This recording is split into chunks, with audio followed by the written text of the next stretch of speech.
ಒಂದು French fry ಅಂತ ಅವ್ರ ಮನೆಗೆ ಇದೆ. ನಂತರ ನಾವು ಕೇಕ್ ಮೇಲೆ ಗೃಹ ಪ್ರವೇಶದ ಮನೆ ಅವ್ರದ್ದು ಹೇಗೆ ಅಂತಂದ್ರೆ ಅಣ್ಣ ಅದಕ್ಕೆ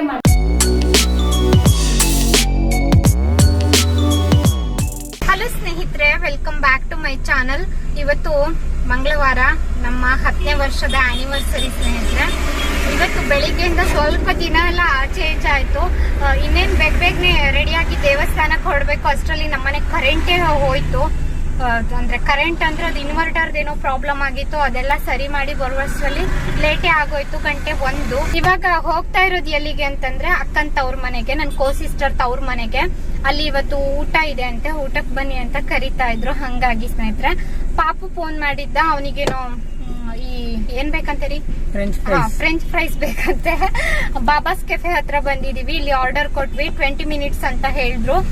ಇವಾಗ ಸ್ವಲ್ಪ ಏನಾದ್ರು ಹಣ್ಣೇನಾದ್ರು ತಗೊಂಡ್ ಹೋಗುವ, ಹಂಗೆ ಹೋಗೋದ್ ಬೇಡ ಅಂತ ಹಣ್ಣಿನ ಅಂಗಡಿಗೆ ಹೊರಟಿದೀವಿ ಸ್ನೇಹಿತರೆ.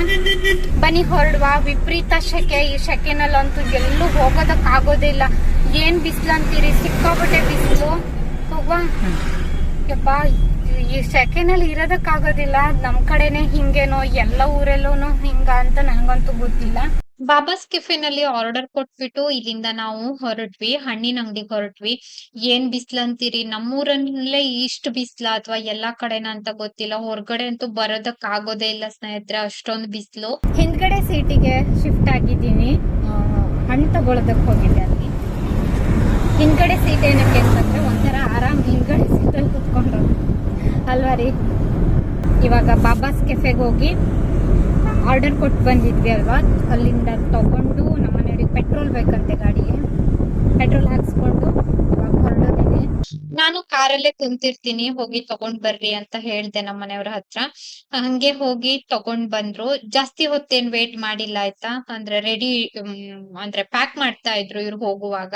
ಪ್ಯಾಕಿಂಗ್ ಎಲ್ಲ ಮಾಡಿಸ್ಕೊಂಡು ಬಂದ್ರು. ಪಾರ್ಸಲ್ ಆಗಿತ್ತಲ್ವಾ, ಹಂಗಾಗಿ ಒಂದು ಫ್ರೆಂಚ್ ಫ್ರೈಸ್ಗೆ ಇಲ್ಲಿ 100 ರುಪೀಸ್ ಏನೋ ತಗೊಳ್ತಾರೆ. ಚೆನ್ನಾಗ್ ಕೊಡ್ತಾರೆ ಆಯ್ತಾ.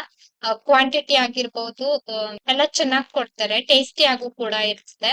ಇನ್ನ ಇಲ್ಲಿಂದ ಸೀದಾ ನಾವು ಪೆಟ್ರೋಲ್ ಬಂಕ್ ಬಂದ್ವಿ. ಗಾಡಿಗೆ ಸ್ವಲ್ಪ ಪೆಟ್ರೋಲ್ ಬೇಕಿತ್ತು. ಪೆಟ್ರೋಲ್ ಎಲ್ಲ ಹಾಕ್ಸ್ಕೊಂಡು ಸೀದಾ ಹೊರಟ್ವಿ.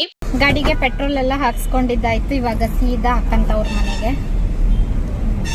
ಏನಂದ್ರೆ ದೇವಸ್ಥಾನಕ್ಕೆ ಹೋಗೋದಕ್ಕಾಗ್ಲಿಲ್ಲ, ಅದೊಂದು ಮಿಸ್ಸಿಂಗ್ ಅಲ್ಲ ರೀ. ನೋಡುವ, ನಾಳೆ ನಾಡಿದ್ದು. ಮತ್ತೆ ಇವಾಗ ನಾನ್ ವೆಜ್ ತಿಂದ್ರೆ ಹೋಗೋದಕ್ಕಾಗೋದಿಲ್ಲ ಮತ್ತೆ ಅಲ್ಲ. ಲೇಟ್ ಆಯ್ತು,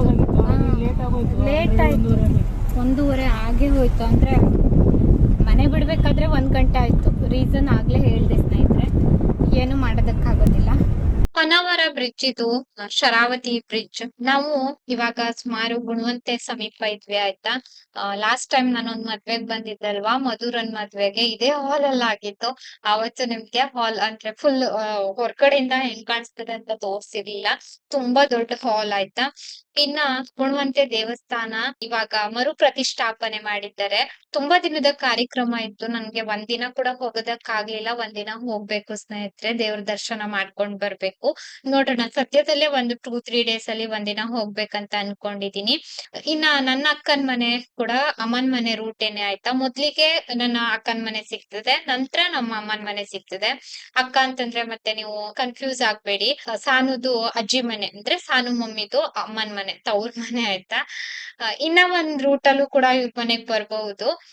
ಅಲ್ಲಿ ಮರ ಕಡಿತಾ ಇದಾರೆ ಅಂತ ಹೇಳಿ, ಅಂದ್ರೆ ಬಿದ್ದಿತ್ತಂತೆ, ಮರ ಕಡಿತಾ ಇದಾರೆ ಅಂತ ಹೇಳಿ ಈ ಕಡೆ ರೂಟ್ ಅಲ್ಲಿ ಬನ್ನಿ ಅಂತ ಹೇಳಿದ್ರು. ಹಂಗಾಗಿ ಈ ಕಡೆ ರೂಟ್ ಅಲ್ಲಿ ಬಂದ್ವಿ. ನಿನ್ನೆ ಹೊನ್ನಾವರದಲ್ಲಿ ತುಂಬಾ ಜೋರ್ ಗಾಳಿ ಮಳೆ ಆಗಿತ್ತು, ಇಲ್ಲೂ ಕೂಡ ಬಂದಿತ್ತಂತೆ. ಹಂಗಾಗಿ ಮರ ಬಿದ್ದಿತ್ತು ಅಂತ ಹೇಳ್ತಾ ಇದ್ರು. ಪಾಪು ಕಾರ್ಟೂನ್ ನೋಡ್ತಾ ಇದ್ದ, ಅವನಿಗೆ ಖುಷಿ ಆಯ್ತು ನೋಡ್ಬಿಟ್ಟು. ತಿಂದ ಕೂಡ, ಅವನ ಹತ್ರ ಅಷ್ಟು ತಿನ್ನೋದಕ್ಕಾಗೋದಿಲ್ಲ, ಸ್ವಲ್ಪ ತಿಂದ. ಇಲ್ಲಿ ಕೇಕ್ ರೆಡಿ ಇಟ್ಟಿದ್ರು, 10ನೇ ವರ್ಷದ ಆನಿವರ್ಸರಿ ಇದು ಆಯ್ತಾ. ನಮ್ಮಿಬ್ರತುನು ಅಂದ್ರೆ ನಮ್ದು ಮತ್ತೆ ಭಾವ ಅವ್ರದುನು ಅಂದ್ರೆ ಒಟ್ಟಿಗೆ ಮದ್ವೆ ಆದ್ರಿಂದ ಕೇಕ್ ಮೇಲೆ ಹೆಸರು ಬರೀತಿದ್ರು. ಪಾಪು ಏನೇನೋ ಸ್ಟೋರಿ ಹೇಳ್ತಾ ಇದ್ದ. ಅವ್ನ್ ನನ್ನನ್ ನೋಡ್ದೆ ತುಂಬಾ ದಿನ ಆಗಿತ್ತಲ್ವಾ. ಆನಿವರ್ಸರಿ ಕೇಕ್ ಕೂಡ ಕಟ್ ಮಾಡ್ವಿ, ಪಾಪು ಹತ್ರ ಕಟ್ ಮಾಡಿದ್ವಿ. ಚೆನ್ನಾಗಿತ್ತು, ಚಿಕ್ಕ ಸೆಲೆಬ್ರೇಷನ್.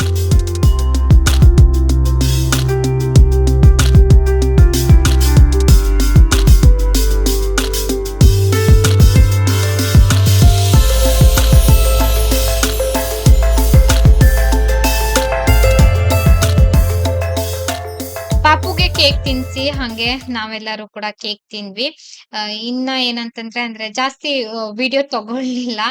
ಅಮ್, ಹಂಗೆ ಊಟಕ್ಕೆ ಇವತ್ತು ಅಕ್ಕಂತ ಅವ್ರ ಮನೆಯಲ್ಲಿ ಚಿಕನ್ ಸಾಂಬಾರು, ಚಿಕನ್ ಕಬಾಬ್ ಎಲ್ಲ ಮಾಡಿದ್ರು. ಇನ್ನ ಕುಡಿಯೋದಕ್ ರಾಗಿ ಗಂಜಿ ಎಲ್ಲ ಇತ್ತು, ನಿಂಬೆ ಹಣ್ಣಿತ್ತು, ಈರುಳ್ಳಿ ಇತ್ತು, ಎಲ್ಲ ಇತ್ತು ಆಯ್ತಾ. ಈ ಕ್ಲಿಪ್ಪಿಂಗ್ ಬಂದು ನನ್ ಮಗ ತಗೊಂಡಿತ್ತು. ನಾವೆಲ್ಲ ಊಟ ಮಾಡ್ತಾ ಇದ್ವಿ, ಪಾಪು ವಿಡಿಯೋ ಮಾಡಿದ್ದಾಗಿತ್ತು. ಹಂಗೆ ಇರ್ಲಿ ಅಂತ ಈ ವಿಡಿಯೋ ಕೂಡ ಹಾಕಿದ್ದೀನಿ ಆಯ್ತಾ. ಸರಿಯಾಗಿ ವಿಡಿಯೋ ಮಾಡಿಲ್ಲ ಅವನು ಅಂತ ಗೊತ್ತಿಲ್ಲ. ಇದ್ರಲ್ಲಿ ಎರಡ್ ಕಲರ್ ಬರ್ತದೆ, ಒಂದ್ ಈ ಕಲರ್ ಇನ್ನ ಒಂದ್ ಯೆಲ್ಲೋ ಕಲರ್ ಬರ್ತದೆ. ಮುಂಚೆ ಎಲ್ಲ ನಮ್ಮ ಅಮ್ಮನ ಮನೆ ತೋಟದಲ್ಲಿ ತುಂಬಾ ಇತ್ತು, ಇವಾಗ ಒಂದು ಗಿಡನೂ ಕೂಡ ಇಲ್ಲ ಅಮ್ಮ ಮನೆಯಲ್ಲಿ.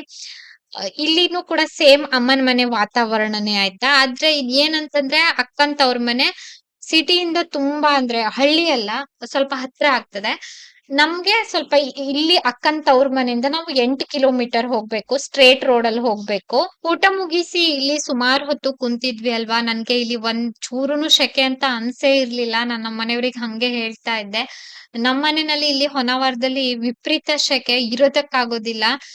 ಇಲ್ಲಿ ತುಂಬಾ ತಂಪು, ಮರ ಗಿಡ ಎಲ್ಲ ಇರ್ತದಲ್ವಾ, ಹಂಗೆ ಹಳ್ಳಿ ವಾತಾವರಣ ಆದ್ರಿಂದ ಸಿಕ್ಕಾಪಟ್ಟೆ ತಂಪು, ಒಂಚೂರು ಶೆಕೆನೇ ಇಲ್ಲ ಇಲ್ಲಿ. ತುಂಬಾ ಹೊತ್ತು ಕುಂತ್ವಿ, ಬರೋದಕ್ಕೆ ಮನ್ಸಾಗ್ಲಿಲ್ಲ, ಒಂಥರ ತಂಪಿತ್ತು ವಾತಾವರಣ. ಹಂಗಾಗಿ ಇನ್ನ ಅಮ್ಮ ಕುಂಕುಮ ಎಲ್ಲ ಕೊಟ್ರು. ಸಂಜೆ ಸುಮಾರು 6 ಗಂಟೆಗೆ ನಾವು ಇಲ್ಲಿಂದ ಹೊರಟ್ವಿ. ಬರುವಾಗ 2 ಗಂಟೆ ಆಗ್ಬಿಟ್ಟಿತ್ತು.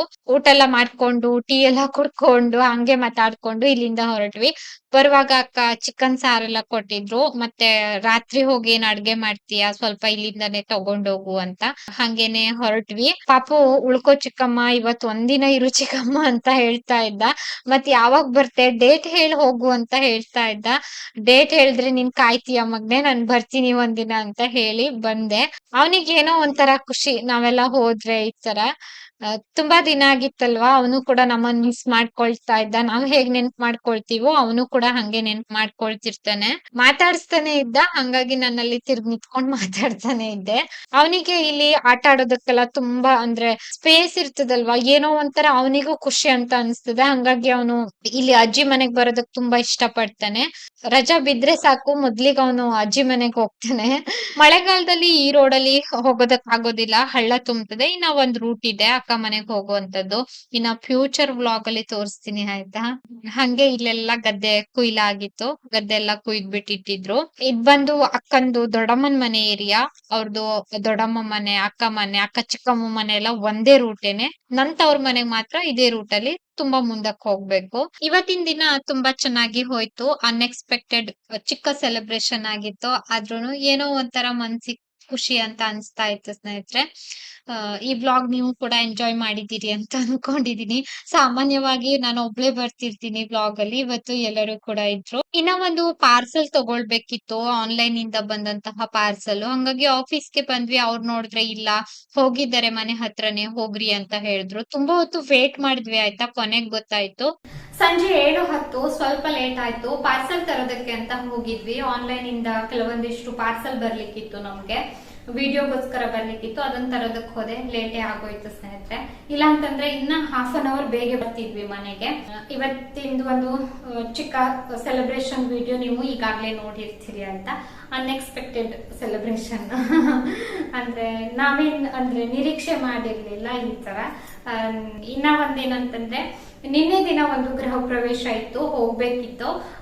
ನಾನು ಸಾಮಾನ್ಯವಾಗಿ ತುಂಬಾ ಕಡಿಮೆ ಸ್ನೇಹಿತರೆ ಎಲ್ಲಾದ್ರೂ ಹೋಗೋದು. ಹೋಗ್ಬಾರ್ದು ಅಂತಲ್ಲ, ಏನೋ ಒಂಥರ ನಮ್ಗೆ ಬೇಜಾರು ಈ ತರ. ನಿನ್ನೆ ದಿನ ಹೋಗ್ಲೇಬೇಕಿತ್ತು ಗೃಹ ಪ್ರವೇಶಕ್ಕೆ, ನಾನ್ ಹೋಗಿಲ್ಲ. ಆದ್ರೆ ಗಿಫ್ಟ್ ಸಿಕ್ಕಿದೆ ಆಯ್ತಾ, ತೋರಿಸ್ತೀನಿ. ನಿನ್ನೆ ದಿನ ಅಕ್ಕ, ಬಾವ ಅವರು, ನಮ್ಮನೆಯವರು, ಪಾಪು ಇಷ್ಟು ಜನನು ಕೂಡ ಹೋಗಿದ್ರು ಗೃಹ ಪ್ರವೇಶಕ್ಕೆ. ನಾನ್ ಹೋಗಿರ್ಲಿಲ್ಲ. ಗೃಹ ಪ್ರವೇಶದ ಮನೆಯವರು ಗಿಫ್ಟ್ ಕಳ್ಸಿದ್ದಾರೆ. ಬಾವ ಅವರು ಅಲ್ಲಿ ಇಂಟೀರಿಯರ್ ವರ್ಕ್ ಮಾಡಿದ್ರು. ಅಂದ್ರೆ ತುಂಬಾ ದಿನ ನಮ್ಮನೆಯವರು ಕೂಡ ಹೋಗ್ತಾ ಇದ್ರು ಬಾವ ಅವ್ರ ಜೊತೆ. ಹಂಗಾಗಿ ಅವರು ಬಾವ ಅವರಿಗೆ, ಇವರಿಗೆ ಎಲ್ಲಾನು ಗಿಫ್ಟ್ ಕೊಟ್ಟಿದ್ದಾರೆ. ಗಿಫ್ಟ್ ಬಂದು ಸೀರೆ ಮತ್ತೆ ಇದು ಸ್ನೇಹಿತರೆ, ಸೀರೆ ಮತ್ತೆ ಶಾರ್ಟ್. ಇದಕ್ಕೆ ತುಂಬಾ ಕಾಸ್ಟ್ ಇದೆ ಆಯ್ತಾ, ತುಂಬಾ ದುಬಾರಿ ಇದೆ. ಈ ಪಂಚೆ ಶರ್ಟ್ ಮಾತ್ರ ಚೆನ್ನಾಗಿದೆ. Thank you so much. In case ಈ ವಿಡಿಯೋ ಏನಾದ್ರೂ ನೀವು ನೋಡ್ತಾ ಇದ್ರೆ, ನಿಮ್ಮ ಫ್ಯಾಮಿಲಿಯವರು ಯಾರಾದ್ರೂ ನೋಡ್ತಾ ಇದ್ರೆ, ಥ್ಯಾಂಕ್ ಯು ಸೋ ಮಚ್ ನಿಮ್ಗೆ. ಬೇಜಾರಾಯ್ತು, ನಾನು ಕೂಡ ಹೋಗ್ಬೇಕಿತ್ತು ಅಂತ ಅನಿಸ್ತು. ಅಂದ್ರೆ ಹೋಗಿದ್ರೆ ಚೆನ್ನಾಗಿರ್ತಾ ಇತ್ತು ಅಂತ ಅನಿಸ್ತು. ನಮ್ಮ ಮನೆಯವ್ರ ಮನೆಗ್ ಬಂದು ಬೈತಾ ಇದ್ರು, ಯಾವಾಗ್ಲೂ ಹಿಂಗೆ ಮಾಡ್ತೀಯ ನೀನು ಎಲ್ಲಾದ್ರೂ ಕರೆದ್ರೆ ಅಂತೆಲ್ಲಾನು. ಚೆನ್ನಾಗಿದೆ. ನನ್ಗೆ ಈ ಗಿಫ್ಟು ನಿನ್ನೆ ಗೃಹ ಪ್ರವೇಶದಿಂದ ಸಿಕ್ಕಿರೋ ಗಿಫ್ಟ್ ಆಯ್ತಾ. ಇನ್ನ ನಮ್ಮನೆಯವರು ಕೂಡ ಗಿಫ್ಟ್ ಅನ್ನ ಕೊಡ್ಸಿದ್ದಾರೆ. ಅದು ತುಂಬಾ ಸೀಕ್ರೆಟ್ ಗಿಫ್ಟ್ ಎಲ್ಲ ಕೊಡ್ಸಿದ್ದಾರೆ. ಅದನ್ನ ಯಾವತ್ತಾದ್ರೂ ರಿವೀಲ್ ಮಾಡ್ತೀನಿ ನಾನು, ಇವತ್ತೇ ತೋರ್ಸೋದಿಲ್ಲ ಸ್ನೇಹಿತರೆ. ಇವ್ರ ಮನೆಗೆ ಇನ್ನ ಒಂದಿನ ನಾನು ಯಾವತ್ತಾದ್ರೂ ಹೋದಾಗ ಹೋಮ್ ಟ್ಯೂರ್ ಮಾಡ್ತೀನಿ. ನನ್ಗೆ ತುಂಬಾ ಆಸೆ ಇತ್ತು ಹೋಮ್ ಟ್ಯೂರ್ ಮಾಡ್ಬೇಕು, ಹೋಗ್ಬೇಕು ಅಂತ. ಅದೇನೋ ಗೊತ್ತಿಲ್ಲ, ಕೆಲವೊಂದ್ ಬಾರಿ ನಂದು ಆಲೋಚನೆಗಳೇ ಬದಲಾಗ್ಬಿಡ್ತದೆ. ಹೋಗ್ಬೇಕಂತಿರ್ತೀನಿ, ಅಯ್ಯೋ ದೇವ್ರೆ ಏನೋ ಒಂಥರ ನಾಚಿಕೆ, ಆ ತರ ಮೈಂಡ್ ಸೆಟ್ ನಂದು, ಹೆಂಗ್ ಹೋಗೋದು ಅಂತೆಲ್ಲಾನು ಹೋಗೋದಕ್ಕಾಗ್ಲಿಲ್ಲ. ಇವಿಷ್ಟೇ ಇರ್ಬೇಕಿತ್ತು. 10 ವರ್ಷ ಕಂಪ್ಲೀಟ್ ಆಯ್ತು ಸ್ನೇಹಿತರೆ ಮದ್ವೆ ಆಗಿ, ಸಕ್ಸಸ್ಫುಲಿ 10 ವರ್ಷ ಅಲ್ಲ ರೀ. ಏನಂದ್ರೆ ಈ 10 ವರ್ಷದಲ್ಲಿ ಖುಷಿ ಇತ್ತು, ಬೇಜಾರಿತ್ತು, ದುಃಖ ಇತ್ತು, ಎಲ್ಲಾನು ಇತ್ತು, ಎಲ್ಲ ಮಿಕ್ಸ್ ಇತ್ತು. ನಿಮ್ಗೆ ತುಂಬಾ ಜನಕ್ಕೆ ಗೊತ್ತಿದೆ, ನಾನು ಬಾಯ್ಬಿಟ್ಟು ಹೇಳುವಂತಹ ಅವಶ್ಯಕತೆ ಏನಿಲ್ಲ. ಜೀವನದಲ್ಲಿ ಒಂದೇ ಒಂದು ಕೊರಗಿದೆ, ಅದು ಕೂಡ ಫುಲ್ಫಿಲ್ ಆಗ್ತದೆ ಅನ್ನುವಂತಹ ಒಂದು ನಂಬಿಕೆ ಇದೆ ಸ್ನೇಹಿತರೆ. ಅದ್ ಬಿಟ್ರೆ ಇನ್ನೇನಿಲ್ಲ. ಅಂದ್ರೆ ಆಸೆ ಕನ್ಸುಗಳನ್ನ ನಾನು ಕಾಣೋದಿಲ್ಲ ಅಂತೆಲ್ಲ ಕಾಣ್ತೀನಿ. ಹಾಸಿಗೆ ಇದ್ದಷ್ಟು ಕಾಲು ಚಾಚಬೇಕು ಅನ್ನೋದು ನನ್ನ ಪಾಲಿಸಿ. ತೀರಾ ತೋರಣಿಕೆ ಜೀವನ ನಂದು ಖಂಡಿತ ಅಲ್ಲ ಸ್ನೇಹಿತರೆ. ಯಾರಾದ್ರೂ ನೋಡ್ತಾರೆ ಅಂತ ನಾನು ಬದುಕೋದಲ್ಲ. ದೇವ್ರು ಕೊಟ್ಟ ಜೀವನ ಒಳ್ಳೆ ರೀತಿನಲ್ಲಿ ಬದುಕಬೇಕು ಅನ್ನುವಂಥದ್ದು ನನ್ನ ಪಾಲಿಸಿ. ಇದು ಒಂದು. ಇನ್ನ ಒಂದೇನಂತಂದ್ರೆ, ನಾನು ಆವಾಗ್ಲೇ ಹೇಳ್ದೆ ಅಲ್ವಾ, ಜೀವನದಲ್ಲಿ ಒಂದೇ ಒಂದ್ ಕೊರಗಿದೆ. ನನ್ಗೆ ಮದ್ವೆ ಆಗಿ ಬಂದ ಮೇಲೆ ಅಂದ್ರೆ ಅಯ್ಯೋ ಮಕ್ಕಳಂದ್ರೆ ಪ್ರೀತಿ ಆತರಲ್ಲ. ನನಗೆ ಮುಂಚೆಯಿಂದನು ಮಕ್ಕಳಂತಂದ್ರೆ ಸಿಕ್ಕಾಪಟ್ಟೆ ಪ್ರೀತಿ. ಅದನ್ನ ಹೇಳೋದಕ್ ಸಾಧ್ಯನೇ ಇಲ್ಲ ಸ್ನೇಹಿತರೆ. ಮುಂಚೆಯಿಂದನು ಎಲ್ಲರಿಗೂ ಗೊತ್ತು, ನಮ್ಮ ಮನೆಯಲ್ಲಿ ನಮ್ಮ ಅಣ್ಣಗಾಗ್ಲಿ ಅಕ್ಕಾಗ್ಲಿ ಎಲ್ಲರಿಗೂ. ನಂಗೆ ಮದ್ವೆಗಿಂತ ಮುಂಚೆಯಿಂದನು ತುಂಬಾ ಇಷ್ಟ ಚಿಕ್ಕ ಮಕ್ಕಳು ಅಂತಂದ್ರೆ ಎಲ್ಲಾನು. ಎಲ್ಲೋ ಒಂದು ಅಂದ್ರೆ ಏನೇ ನಾವು ಸೆಲೆಬ್ರೇಷನ್ ಮಾಡ್ಲಿ, ಏನೇ ಮಾಡ್ಲಿ, ನನ್ನ ಮನಸ್ಸಿನ ಮೂಲೆನಲ್ಲಿ ಯಾವತ್ತೂ ಕೂಡ ಒಂದು ಕೊರಗಿದ್ದೇ ಇದೆ. ನೋಡೋಣ ಅಲ್ವಾ ರೀ. ನೀವೆಲ್ಲರೂ ಕೂಡ ಆಶೀರ್ವದಿಸಿ ಸ್ನೇಹಿತರೆ. ನಮ್ ಜೀವನದಲ್ಲೂ ಕೂಡ ಒಂದು ಒಳ್ಳೆ ದಿನ ಆದಷ್ಟು ಬೇಗನೆ ಬರ್ಲಿ ಅಂತ ಹೇಳಿ. ಒಂದೇ ಒಂದು ಕೊರಗಿದೆ, ಇವಿಷ್ಟನ್ನ ಹೇಳ್ಬೇಕಿತ್ತು. ಇವತ್ತು ಒಂದ್ ಮಿಸ್ಸಿಂಗ್ ಏನಂತಂದ್ರೆ, ದೇವಸ್ಥಾನಕ್ಕೆ ಹೋಗೋದಕ್ಕಾಗ್ಲಿಲ್ಲ. ಹೋಗ್ತಾ ಇದ್ರೆ ಮತ್ತೆ 2:30 ಆಗ್ಬಿಡ್ತಾ ಇತ್ತು. ನಮಗೋಸ್ಕರ ಅಲ್ಲಿ ವೇಟ್ ಮಾಡ್ತಾ ಇದ್ರಲ್ವಾ, ಕಾಯಿಸಬಾರ್ದು ಅಂತ ಹೋಗಿಲ್ಲ. ನೋಡೋಣ ನಾಳೆ ನಾಡಿದ್ದು ಅಷ್ಟರಲ್ಲಿ ಒಮ್ಮೆ ದೇವಸ್ಥಾನಕ್ಕೆ ಹೋಗಿ ದೇವ್ರ ದರ್ಶನ ಮಾಡ್ಕೊಂಡ್ ಬರ್ಬೇಕು. ಇನ್ನ ಒಂದೇನಂತಂದ್ರೆ, ನಿನ್ನೆ ಮದ್ವೆಗೆ ಹೋಗಿದ್ದಲ್ವಾ ನಾನು ಮೊನ್ನೆ ದಿನ. ಯಾಕೆ ಮದ್ವೆ ವಿಡಿಯೋಸ್ ಮಾಡಿಲ್ಲ ಅಂತ ತುಂಬಾ ಜನ ಕೇಳ್ತಿದ್ರಿ. ಮದ್ವೆ ವಿಡಿಯೋಸ್ ಯಾಕೆ ಮಾಡಿಲ್ಲ ಅಂತಂದ್ರೆ, ಇದಕ್ಕೆ ರೀಸನ್ ಇದೆ, ಇಲ್ಲ ಅಂತಲ್ಲ. ಇನ್ನ ಒಂದೇನಂತಂದ್ರೆ, ನನ್ನ ಹತ್ರ ಯಾರು ಕೂಡ ವಿಡಿಯೋ ಮಾಡ್ಬೇಡ ಅಂತ ಹೇಳಿಲ್ಲ. ಇದೊಂದು ಕ್ಲಾರಿಟಿ ಕೊಡ್ತೀನಿ. ಇನ್ನ ಒಂದು, ನಮ್ಮ ಅಣ್ಣ ಅಕ್ಕ ಯಾರನ್ನು ಕೂಡ ತೋರಿಸಿಲ್ಲ, ಮೊಬೈಲೇ ತೆಗ್ದಿಲ್ಲ ಜೇಬಿಂದ. ಆಯ್ತು, ನಮ್ಮ ಮನೆಯವರು ವಿಡಿಯೋನೇ ಮಾಡಿಲ್ಲ. ಮಧ್ಯದಲ್ಲಿ ವಿಡಿಯೋ ಮಾಡಕ್ ಹೋಗಿದ್ದೆ, ಅದು ಬಟನ್ ಪ್ರೆಸ್ ಆಗಿದೆ. ಮಧ್ಯದಲ್ಲಿ ಒಂದ್ ಕ್ಲಿಪ್ಪಿಂಗ್ ಮಾಡೋದಕ್ಕೆ ಹೋದ್ರಂತೆ, ಅದು ವಿಡಿಯೋ ಕ್ಯಾಮ್ರಾ ಆನ್ ಆಗಿಲ್ಲ. ಅವ್ರು ತನ್ವಿಗೆ ಎತ್ಕೊಂಡಿದ್ರು. ತನ್ವಿ ಓಡ್ ಬಂದು ಅವ್ರ ಮಾವನ್ ಹತ್ಕೊಂಡಿದ್ಲು, ತಪ್ಕೊಂಡಿದ್ಲು. ವಿಡಿಯೋ ಮಾಡೋದಕ್ಕಾಗಿಲ್ಲ. ಇವಿಷ್ಟ ಹೇಳ್ಬೇಕಿತ್ತು.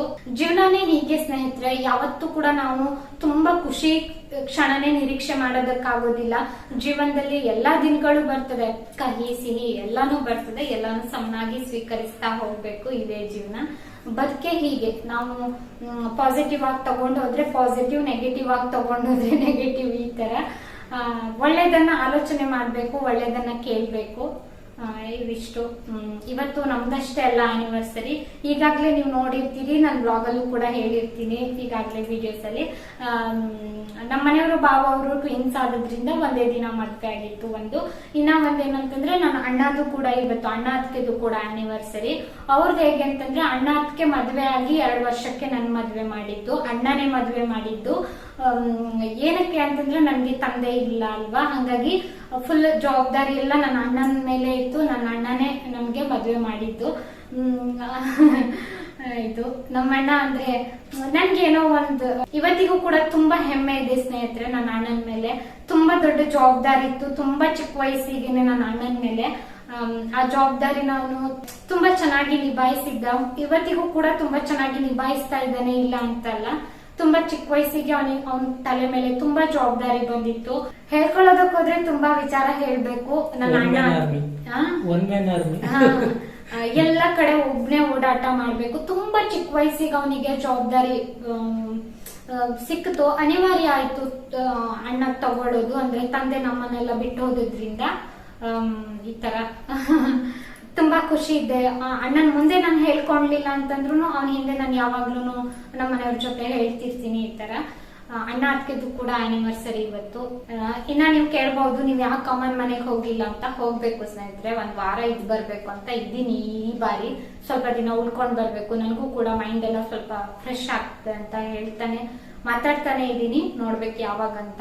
ನನಗೂ ಕೂಡ ಕೆಲವೊಂದಿಷ್ಟು ಚಿಕ್ಕ ಪುಟ್ಟ ಎಲ್ಲ ಕಮಿಟ್ಮೆಂಟ್ ಇದೆ, ಅದೆಲ್ಲ ಮುಗಿಬೇಕು. ಅಂದ್ರೆ 10 ಡೇಸ್ ಇದೆ. ಕೆಲವೊಂದಿಷ್ಟು ಬಟ್ಟೆಗಳೆಲ್ಲ ಬರೋದಿದೆ. ಅಮ್ಮ ಮನೆಗೆಲ್ಲಾನು ಆನ್ಲೈನ್ ಇದು ಹೋಗೋದಿಲ್ಲ. ಅದೆಲ್ಲ ಕೆಲಸ ಮುಗಿದ ನಂತರ ನಂದೊಂದಿಷ್ಟು ಕೆಲಸಗಳಿದೆ, ಅದೆಲ್ಲ ಮುಗಿದ ನಂತರ ನಾನು ಕೂಡ ಅಮ್ಮ ಮನೆಗೆ ಉಳಿಯೋದಕ್ಕೆ ಹೋಗ್ಬೇಕು. ಇಷ್ಟ ಹೇಳ್ತಾ ಇವತ್ತು ನಾನು ಒಂದು ಶಾರ್ಟ್ಸ್ ಹಾಕಿದ್ದೆ. ತುಂಬಾ ಜನ ವಿಡಿಯೋ ನೋಡಿ ನೀವು ನನ್ಗೆ ವಿಶ್ ಮಾಡಿದ್ರಿ, ನನ್ಗೆ ಮತ್ತೆ ನಮ್ಮ ಮನೆಯವರಿಗೆ. ಥ್ಯಾಂಕ್ ಯು ಸೋ ಮಚ್ ಸ್ನೇಹಿತರೆ. ನಿಮ್ಮೆಲ್ಲರಿಗೂ ನನ್ನ ಕಡೆಯಿಂದ ತುಂಬು ಹೃದಯದ ಧನ್ಯವಾದ. Thank you so much. ಸಾಕಷ್ಟು ಜನ ನನ್ಗೆ ಒಳ್ಳೇದ್ ಬಯಸಿದ್ದೀರಿ, ಸಾಕಷ್ಟು ಜನ ಇವತ್ತಿಗೂ ಕೂಡ ಧೈರ್ಯ ಹೇಳ್ತೀರಿ, ನಿಮ್ಗೆ ಒಳ್ಳೇದಾಗ್ತದೆ ಅಂದ್ರೆ ಈ ತರ ಎಲ್ಲಾನು ಸಾಕಷ್ಟು ಒಳ್ಳೇದನ್ನ ಬಯಸ್ತೀರಿ. ಹಾಗೆ ನಮ್ಮನೆಯವ್ರ ಬಗ್ಗೆನೂ ಕೂಡ ಆವಾಗ ನೀವು ಕಾಮೆಂಟ್ ಬರೀತೀರಿ. ನಮ್ಮನೆಯವ್ರು ಹೇಳ್ತಾರೆ ಯಾವತ್ತೂ ಒಳ್ಳೇದನ್ನ ಶೇರ್ ಮಾಡ್ಬೇಡ, ಹೇಳ್ಬೇಡ, ಅಂದ್ರೆ ಸ್ವಲ್ಪ ದೃಷ್ಟಿ ಆಗ್ತದೆ, ಈ ತರ ಅವ್ರು ತುಂಬಾ ನಂಬ್ತಾರೆ. ಏನೂ ಅಂದ್ರೆ ಕ್ಯಾಮ್ರಾ ಮುಂದೆ ಕೆಲವೊಂದು ವಿಷಯನ ತರೋದಕ್ ಬಿಡೋದಿಲ್ಲ. ನೀವು ಆದ್ರೂ ಕೂಡ ಕಂಡಿಡಿತೀರಿ, ಹೇಳ್ತೀರಿ ಕೆಲವೊಂದು ವಿಚಾರಗಳನ್ನ. ನಾನೇನು ಕೂಡ ಹೇಳ್ಕೊಂಡಿಲ್ಲ ಅಂತಂದ್ರು ಅದೇ ಹೇಳ್ದೆ. ನಾನು ಇಷ್ಟ ಹೇಳ್ತಾ ಇವತ್ತಿನ ವಿಡಿಯೋ ಎಂಡ್ ಮಾಡ್ತಾ ಇದ್ದೀನಿ. ಮನೆಯವ್ರು ಜಾಸ್ತಿ ಏನು ಹೇಳೋದಕ್ ಬಿಡೋದಿಲ್ಲ ಕ್ಯಾಮ್ರಾ ಮುಂದೆ. ಹೇಳಿದ್ರು ಕೂಡ ಎಡಿಟಿಂಗ್ ಕುತ್ಕೊಳ್ತಾರೆ. ಅವಾಗ ನಾನು ಎಡಿಟ್ ಮಾಡಿದ್ರು ಇನ್ನೊಮ್ಮೆ ಎಡಿಟ್ ಮಾಡಿ ನಮ್ಮನೆಯವ್ರು ಎಡಿಟೇ ಮಾಡ್ಬಿಡ್ತಾರೆ ಸ್ನೇಹಿತರೆ. ಇಷ್ಟ ಹೇಳ್ತಾ ಇವತ್ತಿನ ವಿಡಿಯೋನ ಇಲ್ಲಿಗೆ ಎಂಡ್ ಮಾಡ್ತೀನಿ. ನೀವು ಕೇಳ್ಬಹುದು ಅಂದ್ರೆ ನಾನು ಎಷ್ಟೇ ನಗ್ತಾ ಇದ್ರು ನನ್ ಮನ್ಸಲ್ಲಿ ತುಂಬಾ ನೋವಿದೆ ಸ್ನೇಹಿತರೆ. ಆದ್ರೆ ನಾನು ಕಣ್ಣೀರ್ ಹಾಕ್ಬಾರ್ದು ಅಂತ ಮನ್ಸನ್ನ ತುಂಬಾ ಗಟ್ಟಿಯಾಗಿ ಇಟ್ಕೊಂಡು ನಗ್ತಾನೆ ಈ ವಿಡಿಯೋನ ಎಂಡ್ ಮಾಡ್ತಾ ಇದ್ದೀನಿ. ಇವತ್ತಿನ ವಿಡಿಯೋ ನೋಡಿದ್ದಕ್ಕಾಗಿ